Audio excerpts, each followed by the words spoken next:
If you want any chance of getting the world record in the Mario Odyssey speedrun category I'm about to talk about, you need an insane amount of luck, and in today's video I'm going to be talking about how this person not only achieved the world record in the respect category, but why it will most likely not be beaten for a very long time. You may or may not have heard of this speedrun challenge before, but Talk2% is a category where you beat the game as fast as possible with only getting moons that Talk2, the bird, tells you to get. Talk2 will give out hints to where 3 moons are at a time, meaning that when you're doing the speedrun, you'll talk to Talk2 3 times. Get the 3 moons he mentions, and then rinse and repeat. Considering that the moons he mentions are completely random, as well as the fact that he makes an appearance in 9 out of the 14 kingdoms, Talk2 can essentially make or break your speedrun. With that out of the way, let's take a dive into the deep end. As Harkos is the current world record holder of Talk2% with a time of, well, I can't tell you the time yet. In fact, if you have no idea what the time is, I want you to take a guess in the comments down below because I'm honestly curious. Now the run proceeds as normal until after the Mad and Brutal fight in Cascade Kingdom, where Az talks to Talk2 for the first time. Unfortunately, Talk2 sends Mario's poor ass all the way to the Chain Chomp Rock Moon.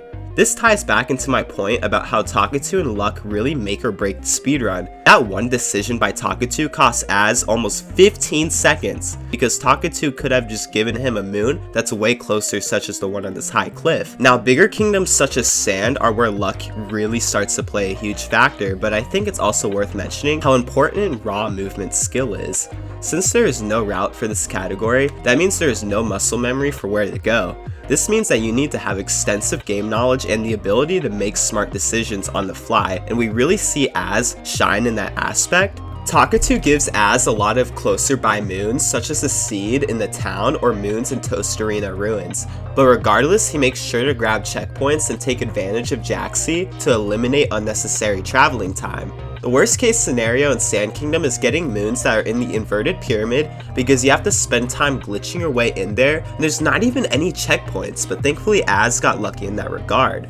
Now it's normally faster to go to Lake Kingdom before Wooded, but Az opts to go to Wooded because, as you can imagine, there's a lot more luck involved in Wooded given the size comparison between Wooded and Lake. Despite Wooded actually having less moons than Sand, this kingdom does take a bit longer because it has more verticality as well as the deep woods. For reference, the only way out of the deep woods is by waiting an extremely long time for one of these vines to take you out. Az lost about a minute to his gold in Wooded, but this is honestly more than acceptable for as big a kingdom as Wooded, as things could have gone a lot worse. Unfortunately, Talk2 gives Az the worst possible moon he could have gotten in Lake Kingdom, which is moon shards in the lake. Getting this moon means that you have to slowly swim all across the map to collect all 5 of the moon shards just to get one fucking moon. As you can imagine, this lost Az a lot of time, a minute and 26 seconds to be exact. Now I want you to watch what he does here in Cloud Kingdom. That's right, he punches Bowser in the nuts. However, when he gets to Lost Kingdom, Talk2 doesn't give Az the worst luck, but definitely not the best luck either, and there's also room for better execution, so he ended up losing a minute in this kingdom too. Now you may be wondering, Az has been losing a lot of time throughout the beginning of this run. What makes this so special? It may not seem like it, but this first half of the run is actually a pretty average world record pace, if you could even call a world record pace average. The good Sand and Wooded balance out the bad Lake and Lost.